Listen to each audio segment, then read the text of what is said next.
Здравейте отново. Отдавна не съм се включвала. Имам тук 10 на минутки преди да вляза на работа и реших да запиша едно кратко видео относно моите мисли.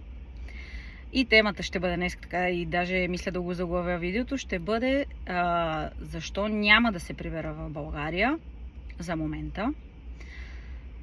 Тъй като има така, гледам различни видеа, като един вид пропаганда, прибирайте се българи, защо не се приберете, много хора се прибират, за които много се радвам. Всеки сам си решава кога и как да се развие живота му, дали се прибира, дали не. Аз също бих искала да се прибера, но момента още не е дошъл, тъй като онзи ден си мислех защо няма да се прибера в България, като икономическата страна, говорим за заплатите, почти една и съща, тъй като голяма част от заплатите тук, специално аз където съм в Мадрид и в България, са се изравнили. И като си има направи, че няма да плащам наем, имам жилище, в което да живея и така нататък.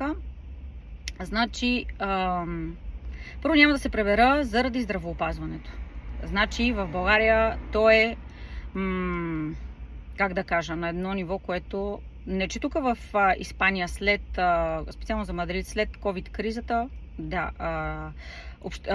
държавното здравно осигуряване не е на същото ниво, както беше преди. Много е по-бавно, не чакаш доста време, за да те прегледа специалисти и така нататък. В моя случай фирмата ни плаща частно здравно осигуряване. И нещата се случват доста по-бързо, много са любезни, веднага като имаш открият нещо или това на момента ти се назначава проби и така нататък, действа се, много бързо се реагира.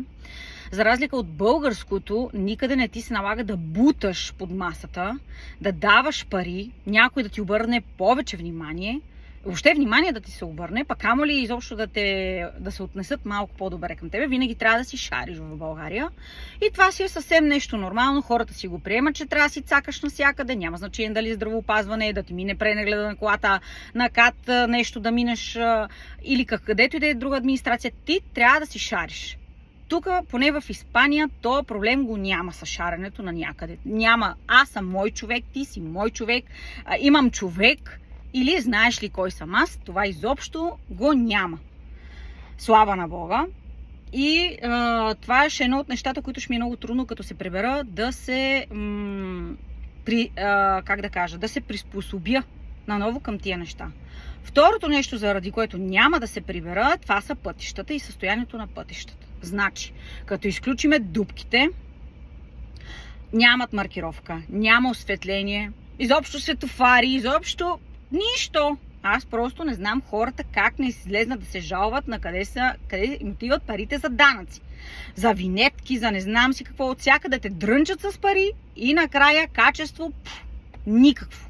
Просто не мога да си обясня. И аз не съм в състояние да карам по пътища, които нито маркировка, трябва аз така, дет се вика по собствено моя мисъл да си представям линията, за да не влезна в насрещното. Отделно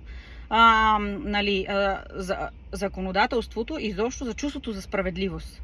Значи там изобщо не съществуват. Значи кой има повече пари, той си цака и си излиза чист.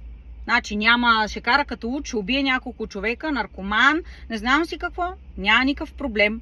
Той си може, като си има си цака или сина на някой си, както беше случая с Милен Петков, както има хиляди други случаи, няма проблеми. Той е дрогиран с това, майка му или баща му има пари, или той има пари и си плаща и всичко е окей. И човека пак си прави каквото си пожелае. Заради тия неща, има още много други неща, които не понасям в България, относно за хората. Значи не може ти постоянно, не че всички са така, но има един голям процент. Дори ето в блока, където живееме, в България имам предвид, покрива на блока протече. Значи докато се съберат тия пари, то са нерви, то са събрания, то цяло чудо, разбираш ли? Първо, че никой не иска дори да дава 5 лева за чистачка. 5 лева за не знам си какво. Край. Значи война на световете се случва. И тия неща, поне тук в Испания, ги няма. Просто не ги мислиш. не са ти те проблем. Има други неща, за които да се притесняваш и така нататък. Но просто докато тия неща в България не се променят, просто вместо да си дам младените и моя собствен труд да е за моята си държава, за момента ще е в чуждата държава. Иначе с удоволствие, аз съм един от хората, които ще се пребере в България, да си работя, да си подобрявам моята родина, отколкото някаква чужда държава. Макар че Испания може да ми е чужда държава, обаче на мен ми е дала много повече, отколкото ми е дала България. Примерно. Значи ние имахме бизнес в София, два хранителни магазина, единия на булевард Сливница, другия беше в квартал Витоша. Нали, хубави квартали и така нататък.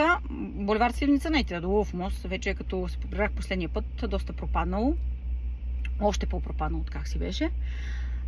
Но всеки минаваше да те рекетира. Минават хеи, минаваха данъчни, минава не знам си какво, за нищо не се заяждат, обаче ти просто за най-малкото ще и трябва да си шариш, иначе няма как да се случат нещата. Не те оставят да развиваш собствен бизнес.